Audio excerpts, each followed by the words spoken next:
अस्सलाम वालेकुम नाजरीन। आज 14 दिसंबर है और 14 बड़ी खबरें आप लोगों के सामने रखी जाएंगी। इस वक्त समय हुआ है सुबह के 6 बज रहे हैं और मैं आपका मेजबान नदीम अकरम आप लोगों के सामने हाजिर हूँ। जहां इस वक्त सबसे पहले हेडलाइंस पर नजर डालते हैं, जहां हम बात करेंगे कि कैसे सीरिया में तहरीर अल शाम जिसके गुणगान और एक दूसरे को बधाई देने वाले लोग हैं, वो देखें कि कैसे तहरीर अल शाम ने हमास को हथियार डालने के लिए कहा है।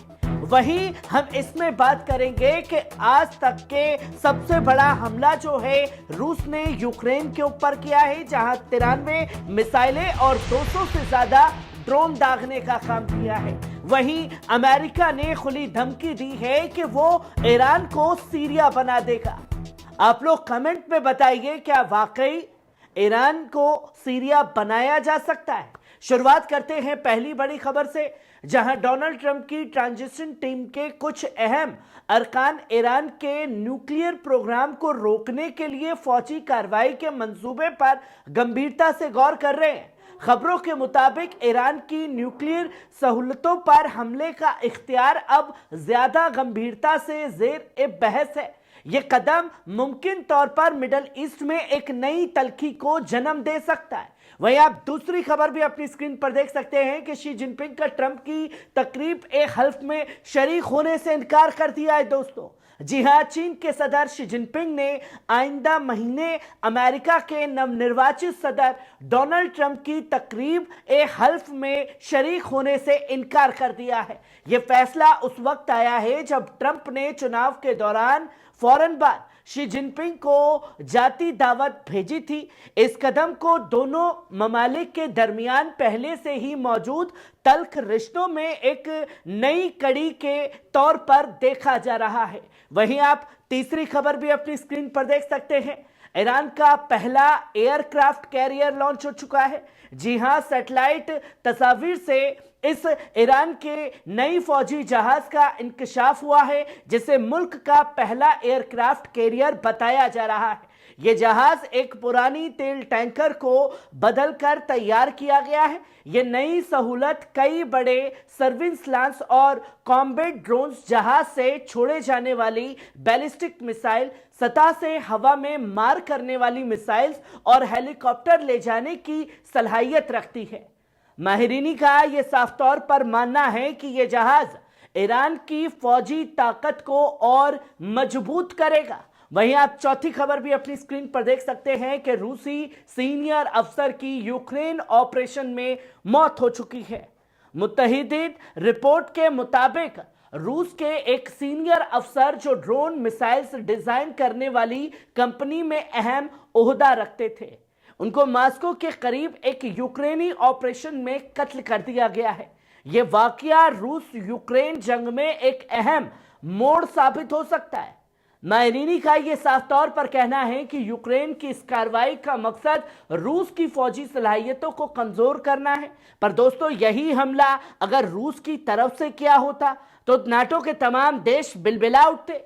वहीं आप पांचवी खबर भी अपनी स्क्रीन पर देख सकते हैं। रूस का यूक्रेन पर अब तक का सबसे बड़ा हमला, 93 मिसाइल्स और 200 ड्रोन्स छोड़े हैं। रूस ने जुमे के रोज यूक्रेन के एनर्जी सिस्टम पर जंग के दौरान अब तक का सबसे बड़ा हमला किया है। इस हमले में 93 मिसाइल्स और करीब 200 ड्रोन शामिल किए गए। यूक्रेनी सदर वोलोदिमीर जेलेंस्की के मुताबिक यूक्रेन की हवाई दिफाई निजाम ने 81 रूसी मिसाइल्स को मार गिराने में कामयाबी हासिल की है। इनमें से 11 मिसाइलें F-16 फाइटर जेट्स के जरिए गिराई गई हैं। वहीं छठी खबर भी आप अपनी स्क्रीन पर देख सकते हैं। जर्मनी में रूसी असासे फ्रिज की रकम में कमी है, पाबंदियां बेअसर हो रही हैं। रॉयटर्स के मुताबिक जर्मनी में इस वक्त रूसी असासे फ्रिज की गई रकम पिछले साल के मुकाबले कम हो गई है। जर्मन फाइनेंस मिनिस्टर के दस्तावेज के मुताबिक जर्मनी में अब करीब 3.5 अरब यूरो, लगभग 3.67 अरब डॉलर के रूसी असासे फ्रिज है। यह रकम 2022 से 2023 के बीच 5 यूरो से ऊपर थी। फाइनेंस मिनिस्टर ने कहा है कि यह रकम वैल्यूएशंस में उतार चढ़ाव का शिकार है। हालांकि दस्तावेज में इन असासों की तफसील नहीं दी गई है। लेफ्ट पार्टी के रुकन पार्लियामेंट के क्रिश्चियन गोरेचके ने कहा कि जबकि पुतिन यूक्रेन पर हमले जारी रखे हुए हैं, इस मुल्क में रूसी पाबंदियां बुरी तरह से बेअसर हो चुकी हैं, जिसकी तस्वीर लोगों के सामने है। जिस चीज के लिए किया गया दबाव बनाने के लिए, वो तो हुआ ही नहीं। वहीं आप सातवीं खबर भी अपनी स्क्रीन पर देख सकते हैं। फलस्तीन इस्लामी मजाहमत तहरीक हमास ने जुमा के रोज परगवे से अपनी दूतावास को कुदूस शिफ्ट करने के मंसूबे को छोड़ने की अपील की है। हमास ने इंसानी कदरों, इंसाफ और आलमी कानूनों का एहतराम करने की दलील भी दी है। अल जजीरा की रिपोर्ट्स के मुताबिक हमास के परगावे के सदर पेनिया के इस फैसले की सख्त मजम्मत की गई है। बयान में यह कहा गया है कि यह फैसला फलस्तीनी अवाम के हुकूक पर हमला और आलमी कानूनों और यूएन करारदादों की सरेआम खिलाफ वर्जी है। कुदूस फिलिस्तीनी इलाका है जो काबिज किया गया है। वहीं आप आठवीं खबर भी अपनी स्क्रीन पर देख सकते हैं। माउंट हरमोन सीरिया से इजरायली फौजें नहीं हटेंगी। इजराइल के वजीर दिफा इजराइल काट्स ने तस्दीक की है कि इजरायली फौजें सरमाई मौसम के दौरान भी सीरिया के माउंट हरमोन से पीछे नहीं हटेंगी। ये इलाका सियासी और सिक्योरिटी तौर पर अहमियत रखता है। अल जजीरा की रिपोर्ट्स के मुताबिक काट्स ने जुमे के रोज ये बयान दिया कि उन्होंने फौज को सर्दियों में पहाड़ पर रहने के लिए तैयार रहने की इजाजत दी है। उन्होंने इस बात पर जोर दिया कि माउंट हरमोन का कंट्रोल मौजूदा हालात में सिक्योरिटी के नुक्ता नजर से बेहद अहम भी है। यह इलाका सियासी तौर पर नाजुक माना जाता है और जहां से इजराइल के जनूबी सीरिया पर दूर दूर तक नजर रखने की सलाहियतें मिलती हैं। पिछले कई सालों से यह इलाका इजराइल और सीरियाई फौज के दरमियान कई टकराव और झगड़ों का बड़ा मरकज बना हुआ था। वहीं आप नौवीं खबर भी अपनी स्क्रीन पर देख सकते हैं। गजा पर इजरायली बमबारी जारी है। इजरायली फौज के जंगी जहाजों ने गजा पर अपने हमलों को 434वें दिन भी जारी रखा है। फलस्तीनी मीडिया के मुताबिक पिछले 24 घंटे में इजरायली बमबारी से 30 फलस्तीनी शहीद हो गए हैं, जबकि 99 अफराद जख्मी हुए हैं। रिपोर्ट्स के मुताबिक जुमा के रोज इजराइल ने गजा पट्टी के मुख्तलिफ इलाकों में 3 मराहिल में हवाई हमले किए, जिससे यह तबाही हुई है। वहीं 7 अक्टूबर 2023 से शुरू हुए इजरायली हमलों में अब तक कुल 44,835 फलस्तीनी शहीद हो चुके हैं। 1,06,356 जख्मी हो चुके हैं। ताजा हमले में इजरायली फौज ने आज सुबह अल नुसरात रिफ्यूजी कैंप को निशाना बनाया, जिसमें 33 फलस्तीनी शहीद हो गए। इस हमले में 84 अफराद संगीन तौर पर जख्मी हुए, जिनमें से कईयों के आजा काटने पड़े हैं, जिनकी तस्वीर लोगों के सामने आई है। वहीं आप 10वीं खबर भी अपनी स्क्रीन पर देख सकते हैं। पॉपुलर मोबिलाइजेशन फोर्स की सिक्योरिटी इजलास। इराक की पॉपुलर मोबिलाइजेशन फोर्सेस के सरबराह फाले अल फयाद ने जुमा को पॉपुलर मोबिलाइजेशन फोर्स के अंबार ऑपरेशंस कमांड हेडक्वार्टर्स में एक आला स्तर पर सिक्योरिटी इजलास मुनक्किद किया। इस मौके पर अल फयाद ने पॉपुलर मोबिलाइजेशन फोर्स की मौजूदगी को मजीद मजबूत करने और सरहदी दिफा के लिए फौजी यूनिट्स की तैनाती बढ़ाने की अहमियत पर जोर दिया। उन्होंने इस बात को यकीनी बनाया कि इराक अपने सरहदों की हिफाजत और मुमकिना दहशतगर्दाना खतरों से निपटने के लिए तमाम सलाहियत और काबिलियत रखता है। वहीं आप 11वीं खबर भी अपनी स्क्रीन पर देख सकते हैं। यमनी फौज ने गजा के हिमायत में 2 ड्रोन हमले किए हैं। गजा के साथ यकजहती के लिए मुनकीद हफ्तावर मिलियन मार्च के दौरान यमन की मुस्लिह अफवाज के तर्जुमान ने ऐलान किया कि यमनी एयरफोर्स यूनिट्स ने मकबूजा फिलिस्तीन के अस्कलान और याफा के 2 अहम मुकामात को निशाना बनाते हुए 2 ऑपरेशन अंजाम दिए।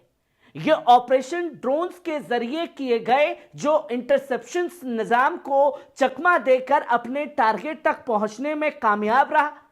तर्जुमान ने यह भी कहा कि इंकशाफ किया कि यमनी फौज ने इराक की इस्लामी मज़ाहमत के साथ मिलकर मकबूजा फिलिस्तीन के जनूबी हिस्से में अहम हदफ और निशाना बनाते हुए एक मुश्तरका ऑपरेशन भी अंजाम दिया है।